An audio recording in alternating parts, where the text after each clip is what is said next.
Hello, it's 9 p.m. in RTD. It's time to English New Edition for tonight headlines. We have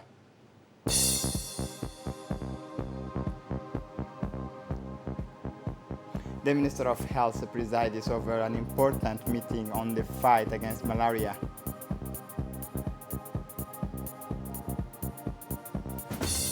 For the international scene, intense diplomatic activity to avoid war between the West and Russia. Welcome to our newsroom. The Minister of Health, Dr. Ahmed Roble Abdillah, chaired with the Mayor of Djibouti, Fatouma Awale Usman, an important meeting on the intensive campaign of preventive and curative fight against malaria. In addition to the Secretary General of Health, Dr. Saleh Benoita Turab, this preparatory meeting was attended by several representatives of the UN agencies, including the representative of the World Health Organization, Dr. Reinhard van der Wert, and the representative of the UNICEF, Melba Johnson, and the representative of the UNDP, Ms. Emma Ano. The president of the three municipalities, namely the president of the municipality of Balbala, Idris Bashir, the president of the municipality of Rastika, Idris Said Badul, and the president of the Bulaus, Muhammad Umar Ismail, also took part in the discussions that brought together many national experts on the issue of malaria.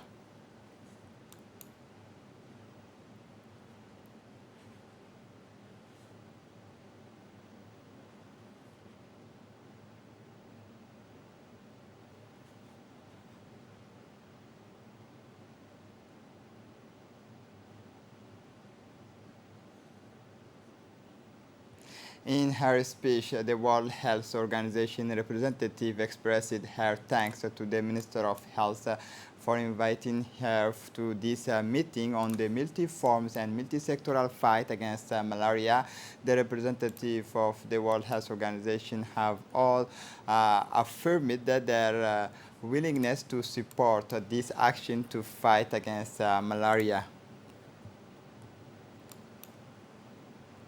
In his speech, the Minister of Health emphasized the need for an urgent and effective response and issued clear directives to mobilize all available means and forces for this multi-sectoral campaign against malaria. The Minister also recalled that the success of this campaign requires a multi-sectoral collaboration with the local elected officials and services or entities concerned. All the elements of resources are gathered to launch this proactive and effective campaign strategy in order to fight together against this episodic threat of malaria and thus bend the curve of the disease during this crucial period of the first quarter. On this Thursday, 20 January 2021, the epidemiological situation is in the Republic of Djibouti. Dr. Saleh Benoita Turab said that in the Republic of Djibouti, it's as follows: 121 patients declared recovered, 632 tests performed, 66 positive cases, 87 people vaccinated, and 0 deaths. The measures remain the same: wearing a mask at all times in all places, physical distance at least 1 meter, regular hand washing, and protection of vulnerable people. The global balance sheet of COVID-19 is 269,533 tests have been realized, 50,200 persons have been diagnosed positive to COVID-19, and 14,624 declared recovered, and 104,663 are vaccinated since the beginning of the pandemic. 189 deaths due to COVID-19 infection since 2020. Let us stay vigilant, protect ourselves and others, let's all vaccinated. It is a major step forward in the file of data management. Early this morning, the Campeski Hotel hosted a launching ceremony for the construction of a new data center coupled with the first natural submarine cable landing stations in Djibouti, the results of a collaboration and partnership sealed between the internet service providers T07 and the manufacturer and managers of the Natural Data Center Wingu Africa. These facilities should be ready to operate by the end of the 2022. It will serve international submarine cable systems, telecom operator, and regional business. This new technological infrastructure will contribute to the improvement of the broadband connectivity and to the realizations of the Djibouti's ambition to become a technological hub in the East African sub-region. These future structures of an investment of more than $50 million will have a significant impact and will create more than 100 jobs and using 100% green energy. This event was enhanced besides the CEO and the delegations of the company. And this is very attractive for the owners, the companies that are behind the cable systems. What they want is they want someone who's not in the same business as them. So we are specialists, they understand that, and they trust us, therefore, to handle their equipment and to receive their cable into our facility. The importance of what we are bringing in terms of infrastructure for digital is fundamental. I think every one of us is using a smartphone, whether it's for social entertainment, communication with family, their business, e-commerce, even for education and healthcare. All of that requires that data is very quick. The important thing is that there's no delay, yes? And so that's why you need to have the data held in a facility like ours, near to where customers are. So the importance is to have the data center very close to where the population are, where the people are.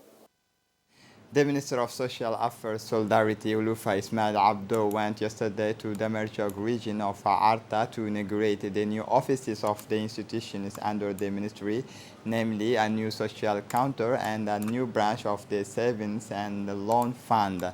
She was welcomed on site by the prefect of the region, Mohammed Sheikh Hassan, the president of the regional council, Ilmi Bouh, parliamentarian, and the inhabitant of Damerjog. The latter wanted to mark the presence of Ulufa Ismail Abdo by offering her a rather original gift, a camel, and it's called.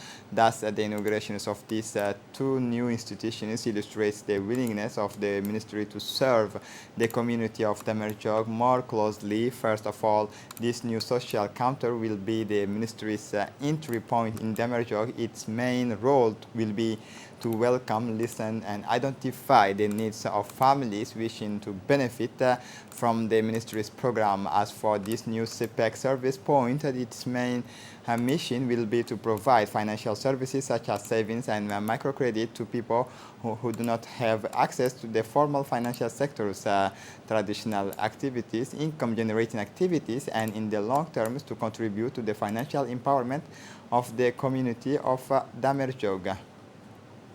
The Minister of Social Affairs Solidarity, Ulufa Ismail Abdo, accompanied by the Secretary General of the UNFT, Fatuma Musa, met with the inhabitant of Damerjog. The meeting took place in the presence of the President of the Regional Council, the Prefect of Arta, Mohammed Sheikh Hassan, the Parliamentarian, Jibril Abdullahi, Aisha Mohammed, and the presence of the Minister in the Damerjog sub-prefectures allowed the community of this locality to discuss with her and her team the social programs and interventions that the Ministry of Social Affairs Solidarity implement as part of the policy to fight against poverty, in particular the social programs that provide the target population with the cash transfers, the objective of which is to lift the most vulnerable out of poverty. The Prefect of Arta, Mohammed Sheikh Hassan, the President of the Regional Council, Ilmi Bouh, thanked the Minister for her visit to this locality and the many projects that his department is conducting there.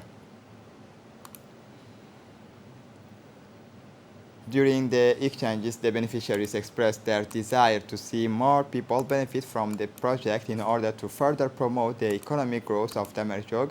The numerous speakers explained the impact of the programs carried out by the Ministry of Social Affairs Solidarity in this era. They unanimously recognized the significant changes in the improvement of their living condition. They nevertheless requested that this program be extended, strengthening their empowerment. For her part, the Minister Ulufa Ismail Abdo recalled the many programs conducted in Damerjog and its surrounding while reassuring the population of the strengthening of what already exists in this since 2016. There are 215 households in the community of Damerjog that benefit from the National Family Solidarity Programs, which aims to protect vulnerable families from extreme poverty. Also, 200 young people in Damerjog receive support in their restorations as part of the assistance to university students in order to support them in their academic success. In terms of assistance, 1,600 households in Damerjog have access for free health care within the framework of the project to fight against the locust invasion. There are 220 beneficiaries who have the opportunity to preserve their agricultural spaces. His Excellency Yassin Hussein Douale, new ambassador of the Republic of Djibouti to the Federal Republic of Austria, was received in the Hofburg Palace, seat of the Austrian presidency and former imperial palace, by the Austrian head of state, Mr. Alexander van der Bellen, in the presence of the Secretary General of the Ministry of European and International Affairs, Foreign Affairs, the Director General of the Presidency, the head of the protocol of at the Ministry of Foreign Affairs, and the diplomatic advisor of the Austrian President. During the handing over ceremony, Yassin Hussein Douale said how honored he was to present his credential and the letter of recall of his predecessor to the Austrian president.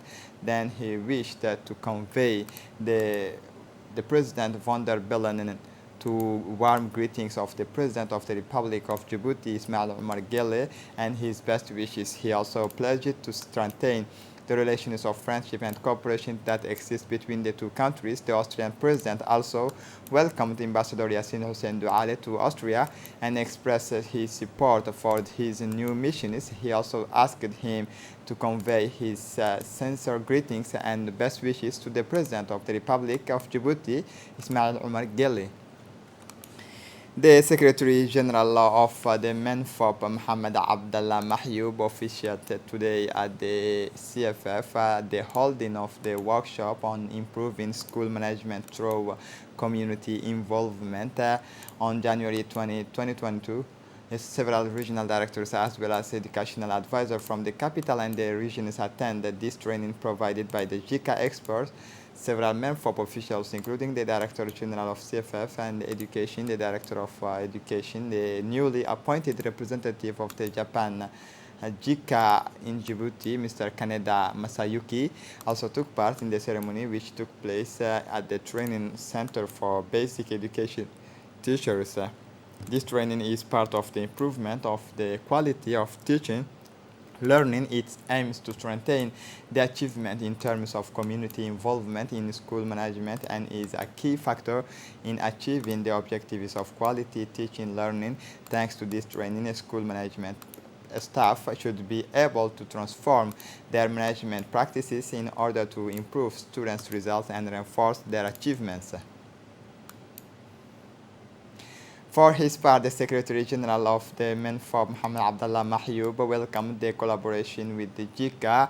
I would like to thank, he said, the representative of JICA and the Japanese cooperation, which has been accompanying MENFOP for a long time in this quest to improve the quality of education in terms of structured training and support, he said. Hence, the interest is, according to him, to propose at the end of this workshop a model of school management. The cooperation with the people of Japan will enrich the work of school management staff and strengthen the link between our two respective countries.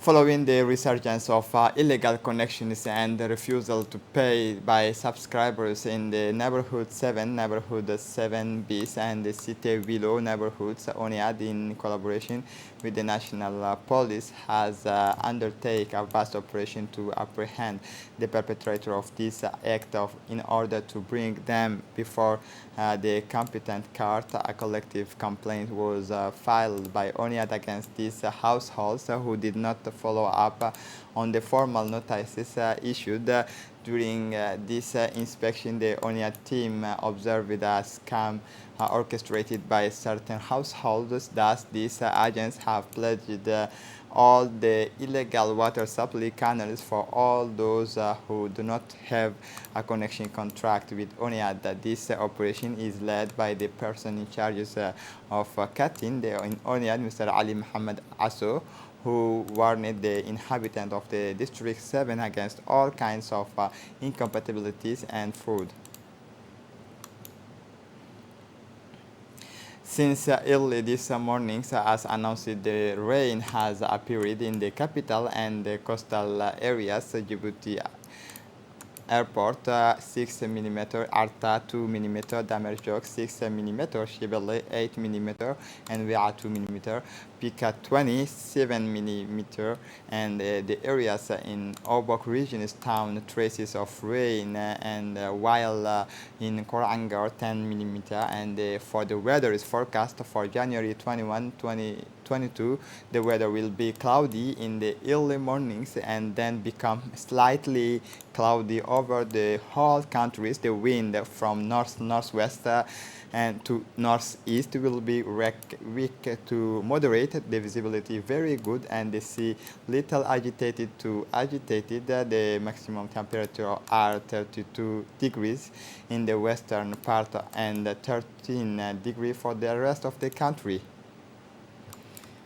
And we regret to announce the death of Mohammed Sheikh Mahmoud Sultan, known as Awhade, which occurred yesterday in Djibouti, aged 16. The deceased leaves behind a widow and a daughter, is composer, poet, as well as a notable of the neighborhood 5 in Djibouti. The deceased participated in several cultural programs at the RTD, notably the program of Tihmal. In these painful circumstances, we address our sincere condolence to the family and relatives of the late Mohammed Sheikh Mahmoud. May God welcome him in his vast eternal paradise. Inna lillahi wa inna ilayhi raji'un.